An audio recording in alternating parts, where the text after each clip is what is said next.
នៅពេលពន្លឺព្រះអាទិត្យចាប់ផ្ដើមលេចពីជ្រុងម្ខាងនៃភ្នំមាត់ទន្លេដ៏ស្ងប់ស្ងាត់ក៏រសាត់ទៅក្នុងពន្លឺពណ៌មាសដ៏ប្រណិតមួយដូចជារូបរាងដ៏អាតកំបាំងដែលបង្ហាញពីទិដ្ឋភាពដ៏ស្រស់ស្អាតនៅក្នុងរឿងប្រឡោមលោកផ្ទៃមេឃខៀវស្រងាត់បានប្រែជាពន្លឺពណ៌ចម្រុះមានពណ៌ស្វាយលាយឡំជាមួយនឹងពន្លឺដែលជះពាំងផ្លាតនឹងផ្កាឈូកបូកផ្សំនឹងរស្មីព្រះអាទិត្យថ្មីបញ្ចេញពន្លឺពណ៌មាសយ៉ាងស្រទន់នៅលើផ្ទៃទឹក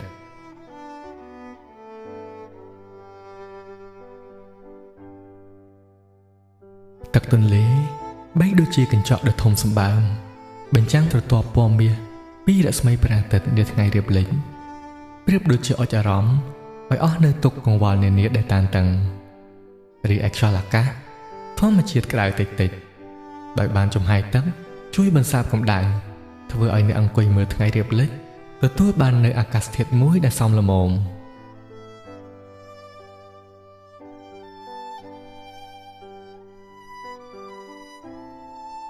សំឡេងរំជួយដូចរំពាត់វត្តខ្សែទឹកចំណែកស្រមោលយើងយកទៅយកមកទៅតាមកម្លាំងនៃរលកទឹកចិត្តនោះឃើញមានដើមរំចេកលើកដងខ្លួនស្រទាប់ស្រទន់ជាមួយនឹងម្លប់របស់វាបែកដូចជាសត្វយក្សដែលកំពុងហោះនៅលើផ្ទៃទឹករុក្ខាមច្ឆាចម្រុះខ្លះហែលទឹកលេងជាក្រុមបង្កើតបានជាស្នាមរលកតូចនៅលើផ្ទៃទឹកដូចជាអក្សរដ៏អាតកំបាំងដែលធម្មជាតិកំពុងសរសេររឿងនិទានក្នុងពេលជាមួយគ្នានេះអាប់នៃមេឃពណ៌ស្វាយបានរំពាត់ភ្នំដែលនៅឆ្ងាយដាច់កន្ទុយភ្នែកដែលធ្វើឲ្យហាក់ដូចជាមានវិមានដ៏មហិមាលាក់ខ្លួននៅពួនសំងំនៃចន្លងភ្នំ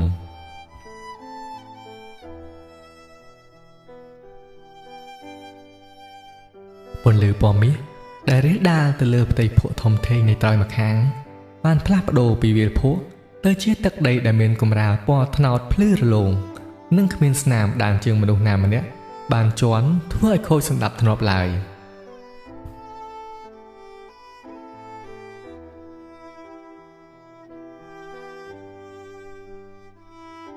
គ្រប់ចលនានៃការរសាត់នៃសត្វស្លាបក៏ដូចជាសត្វចាបនិងសត្វព្រាប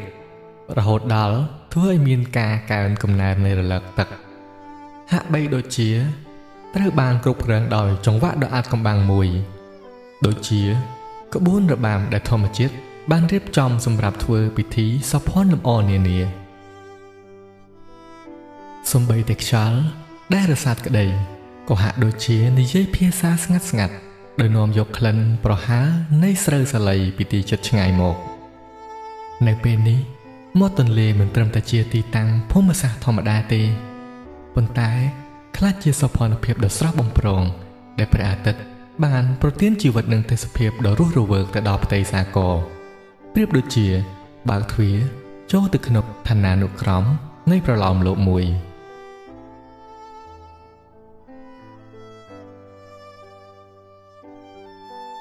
នៅជិតមាត់ទន្លេមានភូមិចាស់មួយស្ថិតនៅក្រោមផ្ទៃមេឃពព្រួលដែលហាក់ដូចជាកំពុងថ្ពក់ទឹកភ្នែកផ្ទះខ្លះឃើញមានភ្លើងឆេះអស់ពាក់កណ្ដាលបង្ហាញពីគ្រោងឆ្អឹងនៃផ្ទះមើលទៅគួរឲ្យសង្វេគទន្លេដែលធ្លាប់ជាប់នឹងជីវភាពដ៏ស្រស់បំព្រងឥឡូវនេះហូរកាត់ដោយស្នាមប្រឡាក់ឈាមស្នាមរបួសនៃភូមិការហូរនៃទឹកទន្លេហូរនាំយកទៅជាមួយនឹងសំណល់សង្គ្រាមក៏ដូចជាសាកសពនានាទឹកទន្លេប្រែជាក្រហមឆ្អិនឆ្អៅគ្រប់ទីកន្លែងតាមដងទន្លេសុទ្ធតែស្ងៀមស្ងាត់មានតែសូរសំឡេងយំទ្រហឹងអើងកងនៃទុកសោកក្រោយភ្លើងសង្គ្រាមក្បែរនោះមានដើមឈើដែលធ្លាប់តែជួយជាម្លប់ឲ្យក្មេងៗលេងកីឡាឥឡូវក្លាយជាទីវាលដែលលាបត្របាក់ដោយព្រះអគីតែទោះជាយ៉ាងណាក្តីនៅតាមច្រឡឹងផ្លូវរទេះអ្នកភូមិមានដើមជ្រៃតូចមួយកំពុងលាស់ស្លឹកថ្មីស្លឹកខៀវត្រងាត់នេះហាក់ដូចជាពន្លកនៃជីវិតរបស់អ្នកទាំងអស់គ្នារស់ជាមួយនឹងសុខសន្តិភាពក្រោយរបបប្រល័យ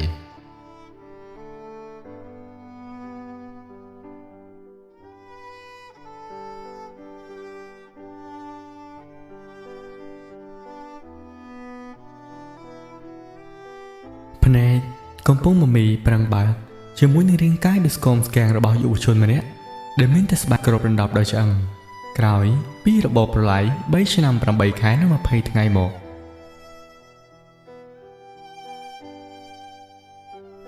សំឡេងស្រែកយំខ្សឹកខ្សួលរបស់យុវជនម្នាក់នេះបានប្រហូរលន់ឡើងមិនដឹងថាមានទុកយ៉ាងណានៅកណ្ដាលផ្សារតូចមួយនៃខេត្តមួយដែលជាដីសណ្ដោនៃបឹងទន្លេសាបតែក៏គ្មាននរណាម្នាក់អើពើនឹងសំឡេងដ៏កំសត់មួយនេះឡើយ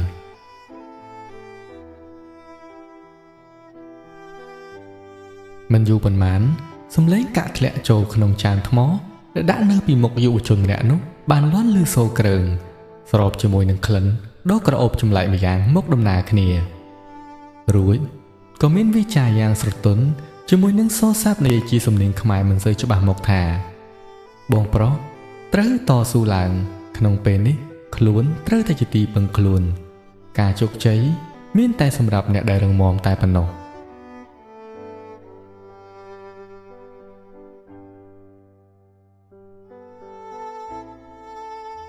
ភ្លាមនោះលោកយាយម្នាក់បានដើរមកដោយដៃកាន់ស្រាក់រួចគោះស្មានារីម្នាក់នោះឲ្យបាននិយាយថាអ្នកនាងអើយអាណិតគ្នាណាស់កាលមុនអាកំឡោះម្នាក់នេះមិនមែនជាក្មេងបែបនេះទេគេជាក្មេងល្អណាស់រស់រាយចេះគោរពនិងចេះជួយចាស់ទុំដោយសារកំឡោះម៉ាណៈជានិច្ចកាលតែងតែអាស្រ័យកូនសិស្សលោកតាសក្រិចដែលល្បីឈ្មោះនៅវត្តនេះឯងគាត់ពូកែណាស់ចេះមុនវិជាការពេញខ្លួនប៉ុន្តែតាំងពីម្ដាយឪពុករបស់ម៉ាណៈស្លាប់ចោលនៅសម័យខ្មែរក្រហមកាលពីឆ្នាំមុនមកពេលនេះអាកំឡោះម្នាក់នេះប្រែជាមនុស្សគ្មានវិញ្ញាណដេករហូតរាល់ថ្ងៃនេះយាយអាណិតចេះតែយកជាបាយសម្លមកឲ្យ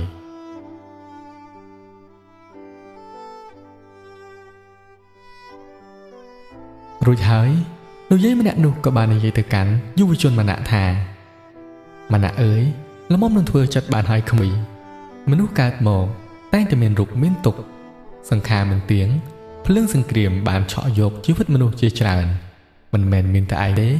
ដែលបាត់បង់សាច់ញាតិមានអ្នកផ្សេងជាច្រើនទៀតប៉ុន្តែពួកគេមិនទន់ខ្សោយដូចឯងឡើយព្រោះពួកគេជឿថាសាច់ញាតិរបស់ពួកគេកំពុងរងចាំមើលពួកគេពីខាងលើមក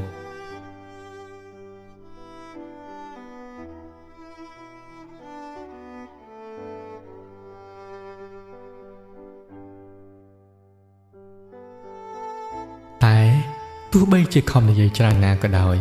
ក៏កំឡោះម៉ាណៈគ្មានប្រតិកម្មសំបីតែបន្តិចក្រឡេកមកមើលចិត្តខ្លួនស្រាប់តែមិនដឹងថាអ្នកនាងម្នាក់នោះបានទៅបាត់តាំងពីពេលណាឡើយ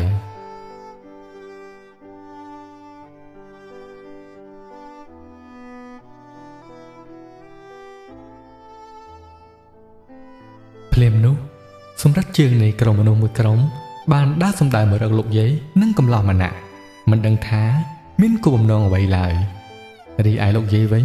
គ្រាន់តែក្រឡេកឃើញក្រុមនោះភ្លាមគាត់ក៏បាននិយាយថាពួកវាមកទៀតហើយចៅម៉ាណៈអើយយាយជួយអ្វីមិនបាននោះទេ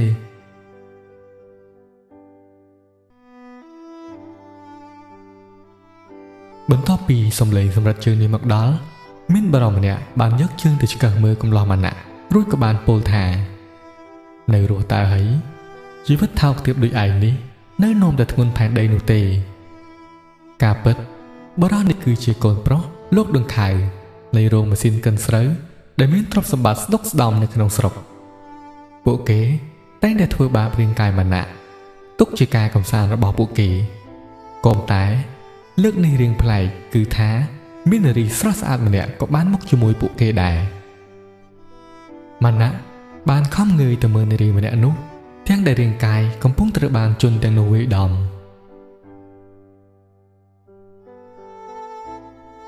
ការសម្លឹងមើលមួយនេះបានឃើញថាមាននារីម្នាក់ដែលមានកម្ពស់ខ្ពស់ស្បែកសមានរាងស្រឡូនមានប្រជ្រុយនៅចុងកន្ទុយភ្នែកនិងនៅលើរង្វះមាត់កំពុងសម្លឹងមើលស្រាប់តែនាងបាននិយាយថាបងប៉ុណ្ណឹងបានហើយអាណិតគ្នាណាមួយកុំឲ្យប្រឡាក់ដៃទៅវាយមនុស្សបែបនេះធ្វើអ្វីមុខមាត់ស្អាតបាតមានដៃមានជើងគ្រប់សពបែរជាមកធ្វើជាអ្នកសុំទានទៅវិញមនុស្សបែបនេះខ្ញុំគ្មាននិស្ស័យធ្វើទានជាមួយនោះទេនេះបានជាគេហៅថា កាកសំណល់មនុស្សពិតៗ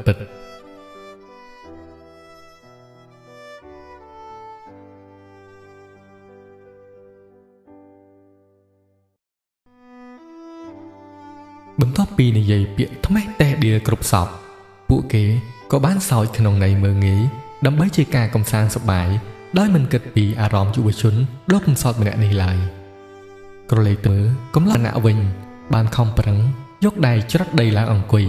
ទាំងស្មារតីវង្វេងវង្វាន់ស្របជាមួយនឹងសំឡេងថ្មេះតេះដៀលពីមាត់ជនទាំងមិនទាន់អស់ពាក្យនៅឡើយម៉ាណាបានស្រមៃឃើញឪពុកម្ដាយរបស់គាត់ឈរនៅពីមុខរួចពួកគាត់បាននិយាយថារឹងមាំឡើងកូនពុកម៉ែមិនចង់ឃើញកូនក្នុងសភាពបែបនេះឡើយកូនត្រូវក្រោកឈរនិងរស់នៅដោយក្តីសុខម៉ែនិងពុកនឹងចាំមើលកូនពីកន្លែងមួយដ៏សែនឆ្ងាយកូនត្រូវចាំថាកុំឲ្យត្រកូលយើងអាប់អោនណាកូន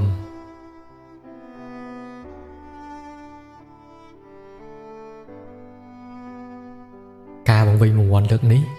បានដាស់សតិអារម្មណ៍របស់កំឡោះម៉ាណាឲ្យស្វាងចែគេបានយកដៃក្រវាសចានថ្មនៅពីមុខគេចេញ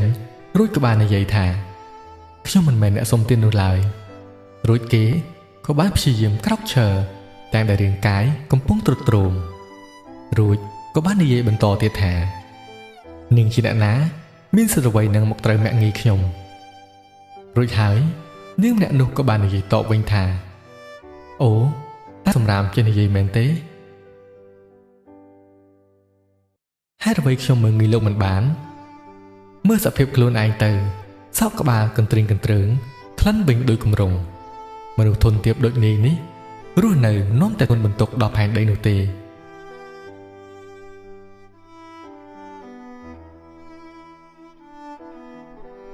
ដោយគ្មានពាក្យវិចារព្រោះត្បិតថ្មីសភាពរបស់ខ្លួនពិតជាមិនខុសពីគេថាមែនម៉ាណាបានឈួលទឹកភ្នែកភ្លាមមួយរំពេចហើយក៏រត់តម្រង់ទៅមាត់ច្រាំងនៃបឹងទន្លេសាបប៉ុន្តែរត់បានតែពាក់កណ្ដាលផ្លូវម៉ាណាក៏បានរត់ត្រឡប់ក្រោយវិញចម្ងាយពីនារីអំបញ្ញមិញប្រហែល10ជំហានរួចក៏បានស្រែកយ៉ាងលឺថានាងអស់ចាស់អីទៅបានមកមើលងាយខ្ញុំមនុស្សមានសិទ្ធិជ្រើសរើសការរស់នៅដោយខ្លួនឯងកុំឲ្យតែប៉ះពាល់ដល់អ្នកដទៃថ្ងៃណាមួយខ្ញុំនឹងឲ្យនាងមកសុំទោសខ្ញុំដល់មុខផ្ទះ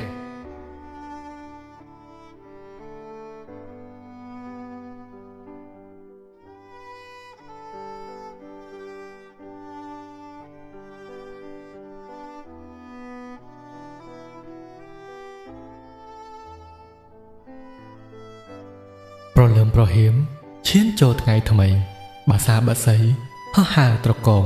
អៀងប្អងតាមចរន្តខ្យល់បក់មកប៉ះនឹងកណ្ដឹងនៅមាត់បង្អួចបង្កើតបានជាសំឡេងដាស់យាយនឿនឲ្យក្រោកពីដំណេក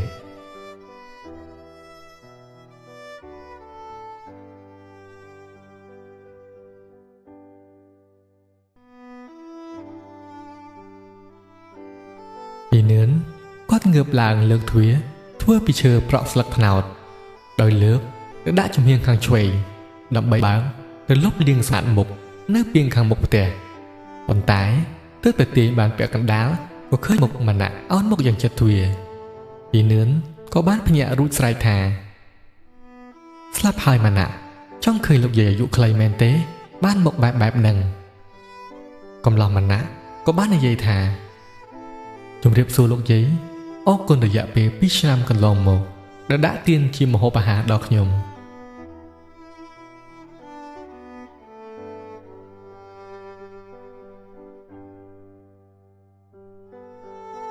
ពេលនេះខ្ញុំគិតយល់ហើយខ្ញុំនឹងតស៊ូឡើងវិញដើម្បីឲ្យពុកម៉ែដែលកំពុងមើលខ្ញុំពីខាងលើមានមោទនភាពដោយសារតែរូបខ្ញុំ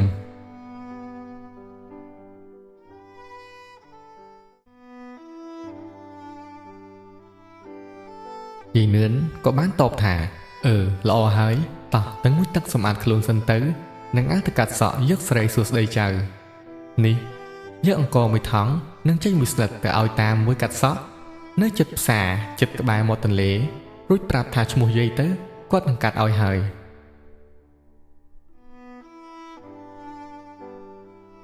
ក្រោយពីកាត់សក់រួចជាមួយនឹងសម្លៀកបំពាក់របស់ប្តីលោកយាយកាលនៅរស់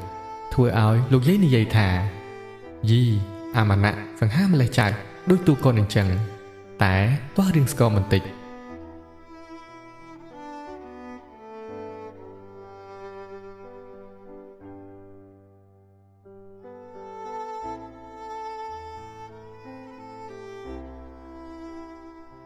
កន្លងផុតទៅ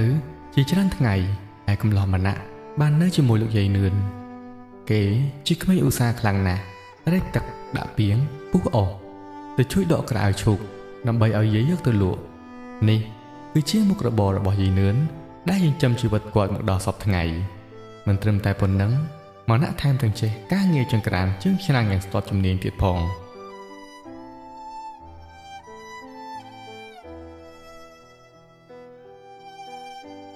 ថ្ងៃមួយដោយសារជីវភាពខ្សត់ខ្សោយម៉ាណៈបានសុំលោកយាយដើម្បីទៅធ្វើការរើកម្រៃជួយសម្រាលបន្ទុកលោកយាយខ្លះម៉ាណៈបានដើរសំដៅទៅផ្សារក្រែងមានគេត្រូវការអ្នកលីសាយរបស់របរឬអីវ៉ាន់ផ្សេងសម្រាប់ដូរបាយខ្លះប៉ុន្តែពេលដើរមកដល់ផ្ទះលក់ចាប់ហួយមួយកន្លែងកំឡោះម៉ាណៈតែងតែដៀងភ្នែកមួយចំហៀងទៅលួចមើលនារីម្នាក់ដែលកំពុងលក់ដូរបដូររបស់ជាមួយនឹងក្រដាសប្រាក់ជាប់នឹងស្នាមញញឹមថែមទាំងមានបបោមាត់ពណ៌ក្រហមជាប់នឹងសក់ដ៏វែងអន្លាយខ្មៅរលោងស្រិលភ្នែកធំមានរស្មីភ្លឺដូចផ្កាឈូកសម្លៀកបំពាក់របស់នាងសាមញ្ញតែប្រកបទៅដោយរមណីយសម្ដែងពីសោភ័ណភាពដ៏ថ្លៃថ្លាស្នាមញញឹមរបស់នាងពេញទៅដោយភាពរីករាយប្រៀបដូចជារស្មីទឹកដែលអាចពន្លត់កង្វល់បានគ្រប់ពេលរាងកាយសមសួនប្រពៃរួមគ្នាជាមួយនឹងសភាពផ្ចិតផ្ចង់របស់នាងបានធ្វើឲ្យនាងក្លាយជារូបរាងដ៏ល្អពិសិដ្ឋមួយដែលពិបាកនឹងបំភ្លេចបាននារីម្នាក់នេះហើយគឺជានារីដែលបានឲ្យកាក់ទៅកំឡោះម៉ាណៈនាពេលមុននោះ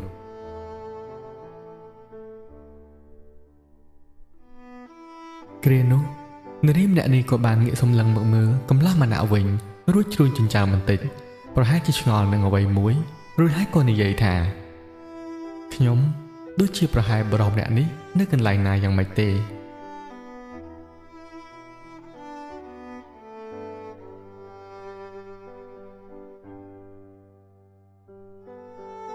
បន្ទាប់ពីនារីម្នាក់នេះបានងាកសម្លឹងមកមើលចំកៅភ្នែកកំឡោះម៉ាណៈគេក៏បានងាកមកចេញហើយដើរយ៉ាងលឿនសម្ដៅទៅមុខមិនងាកក្រោយសំបីបន្តិចរួចហើយក៏បានពោលថាអូយប្រែបេះដូងឲ្យលើហើយទើបអប្សរមកពីឋានណាបានជាមកលក់ដូរអីវ៉ាន់នៅទីនេះវិញ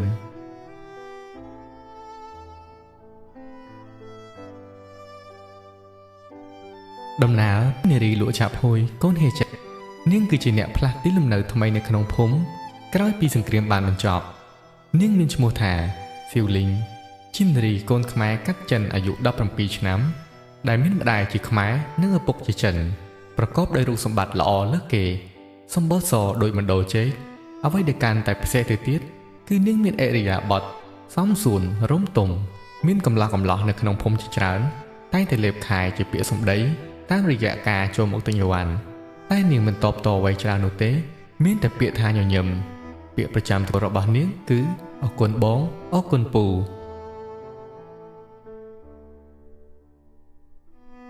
កំឡោះម៉ាណៈបានតែក្រឡេកដៀងមើលពីចម្ងាយត្បិតថ្វីគ្មានលុយទិញនំចំណីឬអ្វីផ្សេងឡើយកំពុងដើរសុកឆ្លងពីភូមិមួយចូលភូមិមួយក៏បានឮគេស្រែករកអ្នកលីស្រូវដែលបានប្រាក់ពលកម្មគួរសមបើកជាថ្ងៃធ្វើការពីព្រឹកបើកពេលល្ងាចមិនបងអង្គយូរម៉ាណៈក៏បានសូមធ្វើការមួយនេះនៅក្នុងថ្ងៃនេះតែម្ដង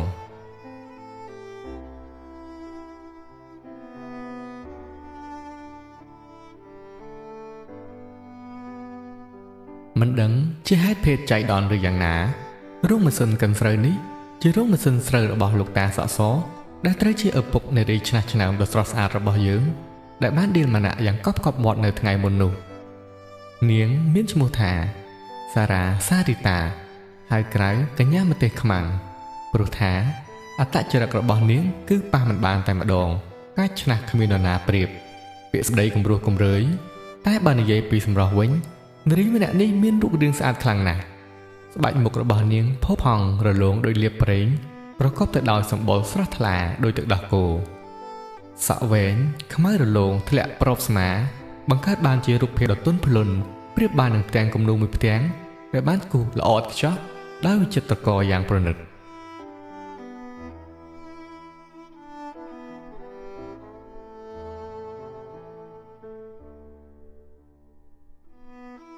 គ្រាន់តែបានឃើញនាងភ្លាមមណៈក៏បាននិយាយថាកាន់តែកិច្ចកាន់តែជួបពិតមែន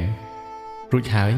គេក៏បានយកក្រមាដែលចងនៅចង្កេះមករុំមុខបិទជិតឈឹងសល់តែប្រឡោះភ្នែក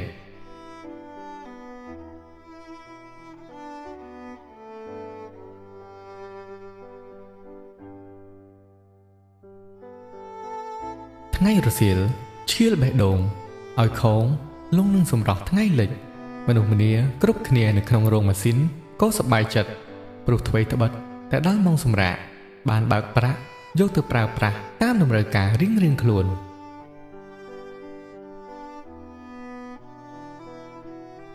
សារីតាជាអ្នកចាំឈរបើកប្រាក់ឲ្យកម្មករគ្រប់គ្នាបើកបន្តជាជួរម្ដងម្នាក់រហូតដល់វេនកំឡោះម្នាក់សារីតានារីស្រស់ស្អាតដ៏ឆ្នះឆ្នើមរបស់យើងបានសម្លឹងលើសម្លឹងក្រោមរួចហើយក៏ដកសន្លឹកលុយមួយសន្លឹកចេញហើយបានពោលថាពូនេះរៀងស្គមស្គាំងខ្លាំងណាស់ណាមួយឃើញមិនសូវលើកបាវស្រូវបានច្រើនទេនៅថ្ងៃនេះណាហើយយកតែប៉ុណ្នេះបានហើយកំឡោះយើងបានត្រឹមតែខឹងតែក៏មិនដឹងថាតបបាននឹងគេយ៉ាងណាបានត្រឹមតែត្រឡប់មកផ្ទះជាមួយនឹងក្រដាសប្រាក់ដែលនៅសល់បានពីធ្វើការថ្ងៃដំបូងទៅឲ្យលោកយាយ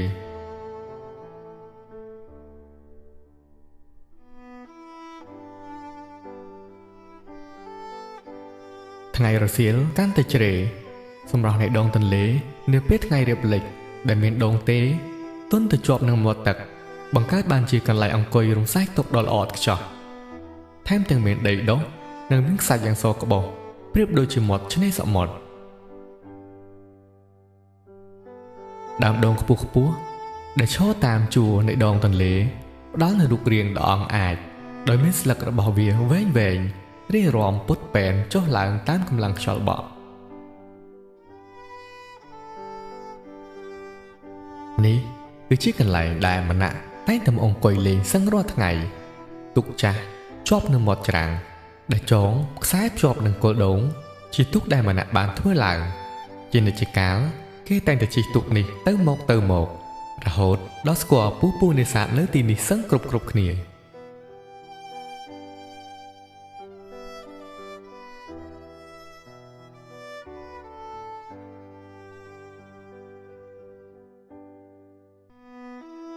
ក្លិនក្រអូបដែលកាន់តែក្រអូបខ្លាំងទៅក៏ព្រោះតែសៀវលីងនារីដ៏ស្រស់ស្អាតប្រៀបបាននឹងទើបធ្វើខ្លួនមកពីឋានព្រះច័ន្ទបានកំពុងបណ្ដើរកង់ដែលមានរចនាបថខ្មែរតាមដងទន្លេផ្ទៃមុខដ៏ទន់មាត់សរលោងប្រែក្លាយជាពណ៌ក្រហមព្រឿងស្របជាមួយនឹងស្នាមញញឹមដ៏សែនស្រទន់បានឆក់យកក្រសែភ្នែកកំឡោះម៉ាណៈតាំងពីពេលណាក៏មិនដឹង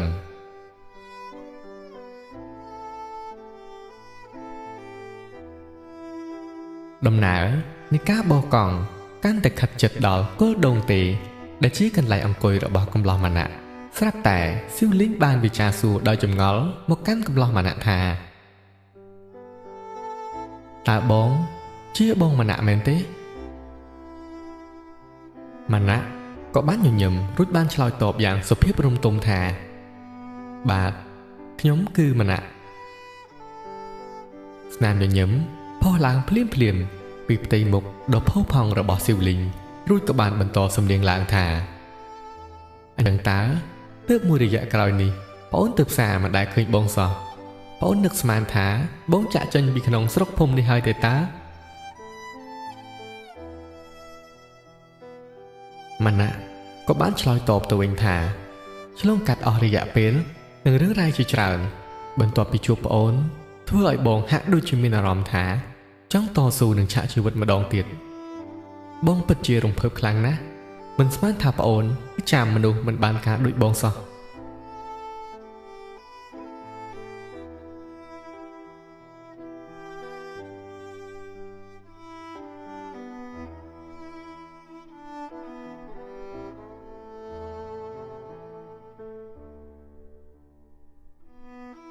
ព្រឹកប្រណិមស្រៀង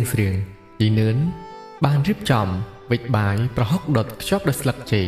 ហុចទៅឲ្យកំឡោះម៉ាណាក់ដើម្បីយកទៅធ្វើការនៅផ្ទះដង្ខៅដោយសពមួយដង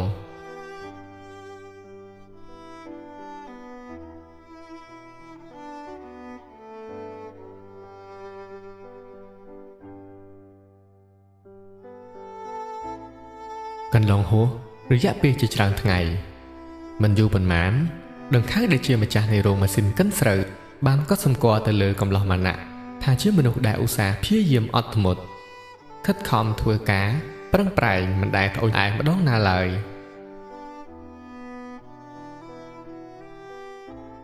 រីឯក្រឡេកមកមើលសារីតាវិញមិនមែនត្រឹមតែកាច់ឆ្នះនោះទេនាងថែមទាំងបញ្ជានេះបញ្ជានោះមិនឲ្យកំឡោះម៉ាណាក់បានទំនេរនោះឡើយពីព្រោះតែនាងបានដឹងថាម៉ាណាក់គឺជាកំឡោះដែលនាងបានស្ដីឲ្យតាំងពីដំបូងមកម្លេះ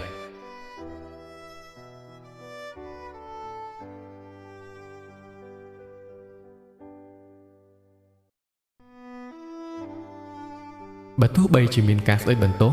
ឬការឌឺដងផ្លែផ្កាពីក្រមុំប្រទេសខ្មាំងយ៉ាងណាក៏ដោយប៉ុន្តែនាងជារឿយៗតែងតែឲ្យបើកព្រាវយកនំចំណីទៅឲ្យម៉ាណាក់ដោយមិនប្រាប់ថានាងជាអ្នកឲ្យនោះឡើយព្រោះទោះបីជានាងជានារីដែលកាច់ឆ្នះក៏ដោយតែដោយសារតែនាងបានធំធាត់នៅក្នុងគ្រួសារដែលពោរពេញទៅដោយការអប់រំខ្ពស់ដែលធ្វើឲ្យសារីតាក៏មានចិត្តសន្តោសប្រណីនោះដែរខុសប្លែកអ្វីពីវិឆ័យដែលត្រូវជាបងប្រុសបង្កើតរបស់សារីតាដែលតែងតែបង្កើតជាបពួកបង្កចលាចលនៅក្នុងផ្សារជារឿយៗក៏ដោយសារតែមានកំឡោះផ្សេងតែងតែឌឺដងញ៉ែញងជាមួយនឹងកញ្ញាពីឋានព្រះច័ន្ទស៊ីវលីងត្រង់នេះបញ្ជាក់ឲ្យដឹងថានាយវិឆ័យក៏បានចាប់ចិត្តស្រឡាញ់ទៅលើស៊ីវលីងយូរណាស់មកហើយ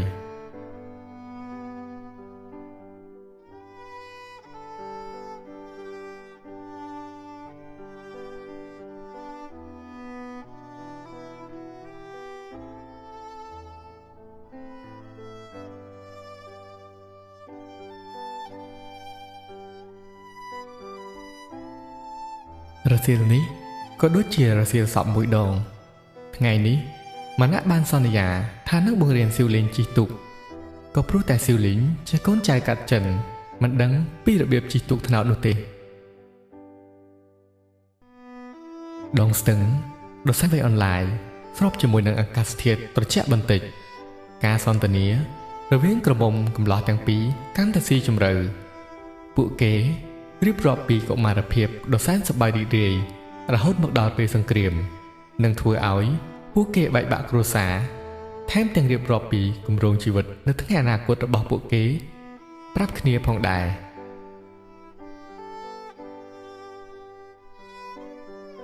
ការសន្ទនាដ៏វែងអន្លាយពីមួយថ្ងៃទៅមួយថ្ងៃដែលធ្វើឲ្យស៊ីវលីងមានចិត្តអាណិតស្រឡាញ់ទៅដល់កំឡោះម៉ាណាក់បន្តិចម្ដង